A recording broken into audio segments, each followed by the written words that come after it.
Senator Franken. Yes, I'm a member of the Minnesota DFL party, the party that the chairman invoked at the beginning of this hearing. Charter schools are not the issue here. Minnesota is thoroughly in the mainstream. There are 37 states in this country that constitutionally prohibit the use of public school money for religious schools. So it is the DFL party in Minnesota, thank you very much, that is in the mainstream, and not our witness or the chairman. Senator Lieberman mentioned proficiency in the NAEP test, and it just reminded me of this. When I first got in the Senate in 2009, I had a roundtable of principals, and one of the principals in Minnesota, and he said, we think of the NCLB tests as autopsies.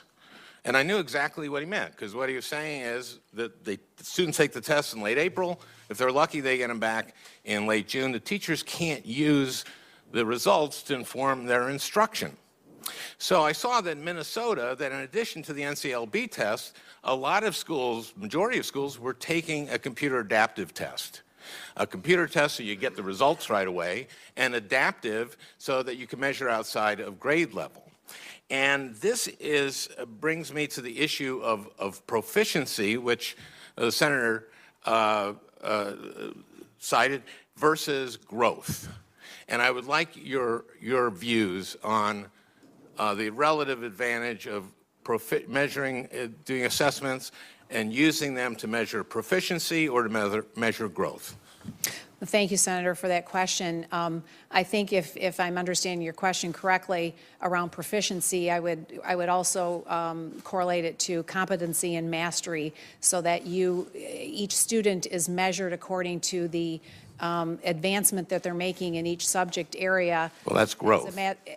That's not proficiency. So in other words, the growth they're making is in growth. The proficiency is an arbitrary standard. If they've reached a level, the proficiency is if they've reached a like third grade level for reading, et cetera.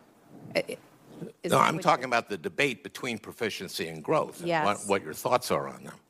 Well, I was just asking to clarify then. Well, this is a subject that has been debated in the education community for years. And I've advocated growth as the chairman, and every member of this committee knows, because with proficiency, teachers ignore the kids at the top who are not going to fall below proficiency, and they ignore the kid at the bottom who, no matter what they do, will never get to proficiency. So I've been an advocate of growth, but it surprises me that you don't know this issue.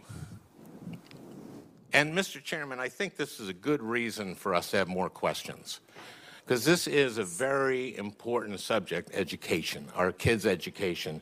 And I think we're selling our kids short by not being able to have a debate on it. And I didn't know of any rule about this, everyone gets one question and then one other senator gets a question. I don't know where that rule comes from. Well, I'll tell you where it comes from, Senator Franken. It comes from the committee precedent and the way we treated President Obama's nominees, John King, and the way we treated Arnie Duncan, and the way I was treated when I was a secretary.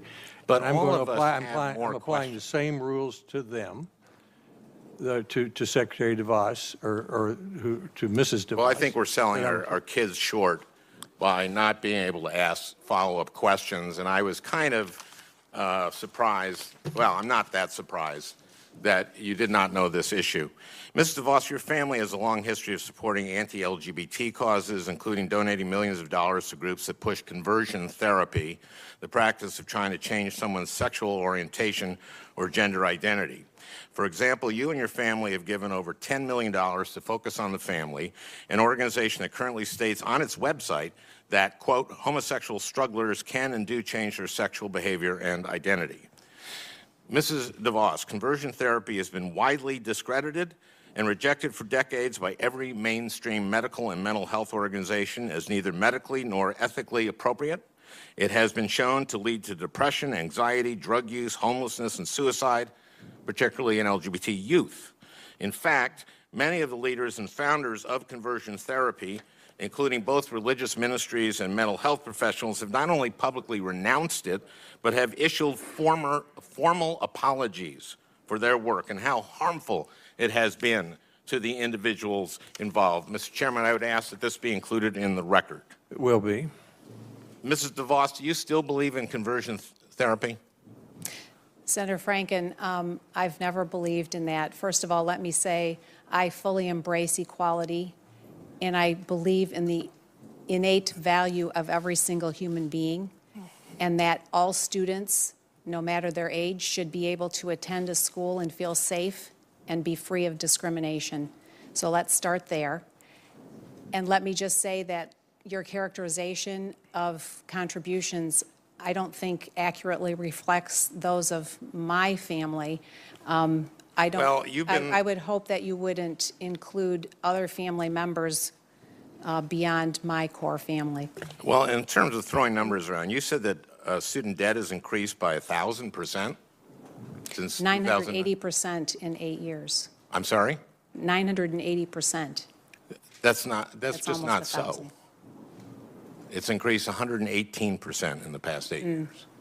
Well, So I'm just asking, if you're challenging my figures, I would ask that you get your figures straight about education policy, and that's why we want more questions, because we want to know if this person that we are entrusting, or may entrust to be the Secretary of Education, if she has the breadth and depth of knowledge that we would expect from someone who has that important important job. Thank you.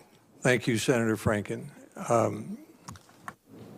I had as many disagreements with Secretary King as you apparently do with Mrs. DeVos, and we're treating her in exactly the same way that we treated him.